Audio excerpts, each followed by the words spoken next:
Bonjour à tous, bienvenue dans Le Film du Dimanche, l'émission qui améliore votre culture ciné en seulement 10 minutes par semaine. Et aujourd'hui, on va bafouer l'une des règles les plus connues du cinéma en parlant du Fight Club. If you let my daughter go now, that'll be the end of it. I will not look for you. I will not pursue you. But if you don't, I will look for you. I will find you. And I will kill you. Oh mince!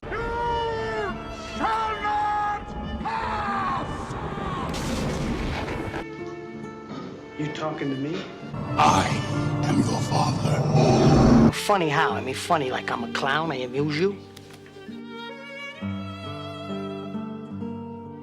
Avant toute chose, une petite mise au point s'impose. Cette critique ne contient aucun spoiler. Dans celle-ci, j'explique mon propre avis qui peut bien entendu être contesté. De plus, cette critique a pour but de donner envie aux gens n'ayant pas vu le film de le regarder, et pour ceux l'ayant vu, de donner des pistes de réflexion à propos de ce film. Elle n'est donc pas complète et sera complétée par votre analyse du film. C'est parti. Bon, tout d'abord, commençons par quelques informations importantes. Fight Club est un thriller américain sorti en 1999 et adapté du roman du même nom de Chuck Palahniuk, sorti en 1996. Il est réalisé par David Fincher, que vous connaissez sûrement grâce au film Seven, The Social Network, ou plus récemment avec le film Gone Girl. Le casting est formé d'étoiles montantes de l'époque. Brad Pitt, qui commence à enchaîner les rôles marquants avec notamment Seven ou L'Armée des 12 singes, Edward Norton, qui enchaîne les nominations aux Oscars avec ses rôles dans Peur Primal en 96 et American History X en 98, ou encore Helena Bonham Carter, nominée aux Oscars de 97 pour Les ailes de la colombe. Contrairement à Forrest Gump, vu au précédent épisode, Fight Club est loin d'avoir mis tout le monde d'accord à sa sortie. Ce fut un semi-échec commercial, environ 100 millions de dollars de recettes dans le monde pour 63 millions de budget. Les critiques presse furent vachement mitigées. Oh oh, alerte au gogol! Alerte au gogol, les enfants! Et il reçut seulement une nomination aux Oscars pour le meilleur montage son.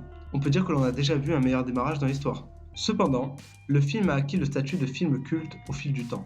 Le film a une note de 4,5 sur 5 sur Allociné, 8,8 sur 10 sur IMDb, et Tyler Durden est devenu l'un des personnages les plus cultes du cinéma. Pour vous résumer grossièrement ce film complexe, c'est l'histoire du narrateur, sans identité précise, qui nous est présenté comme un insomniaque chronique avec une vie ennuyante. Il rejoint des clubs de soutien aux malades graves sur conseil de son médecin pour voir la vraie souffrance. C'est seulement peu de temps après qu'il rencontre Tyler Durden avec qui il va créer le Fight Club. Alors, qu'est-ce qui fait que ce film soit devenu aussi culte? Ce qui fait la grande force de ce film pour moi, c'est son fond. En effet, Fight Club est une énorme satire sociale de notre société. Ce film critique énormément notre société de consommation, le fait de manière réelle et non pas par une métaphore. En ce sens, il remet énormément en question notre monde de manière directe.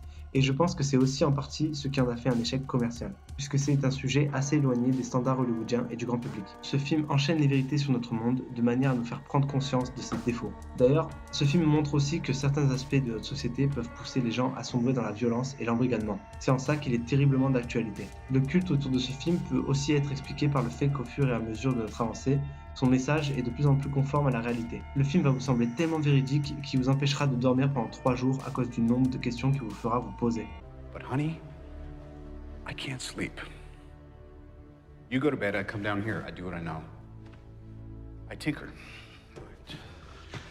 Threat is imminent, and I have to protect the one thing that I can't live without. That's you. Si vous cherchez un film léger, passez votre chemin. Si en revanche, vous cherchez un film avec un réel message qui remet en question votre vision de la société et qui vous fait réfléchir, vous avez trouvé la perle rare. Mais tout ce message ne serait pas aussi bien transmis si la forme n'était pas au niveau. Dans un premier temps, au niveau de la réalisation, David Fincher fait un travail énorme pour nous mettre dans le même état d'esprit que le narrateur. Le film est sombre au possible, d'ailleurs quasiment aucune des scènes ne se passe de jour. Même au niveau de la photographie, tout est sombre. Les décors délabrés et les habits très simples confirment cette ambiance. Le choix de la voix off est encore une fois pertinent puisqu'en s'adressant à nous directement, le film nous absorbe et nous renvoie à notre propre réalité. La mise en scène de Fincher nous offre des scènes époustouflantes, comme le plan fixe de la dernière scène par exemple. Un petit mot aussi sur la musique qui correspond parfaitement à chaque plan du film.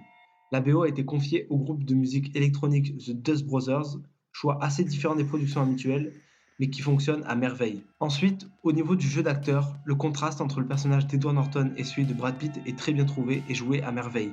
On a d'un côté un monsieur tout le monde, triste, sans rien de particulier, et de l'autre, un personnage beau, charismatique et qui se bat pour ses idéaux, ce qu'on essaye un peu tous d'atteindre en soi.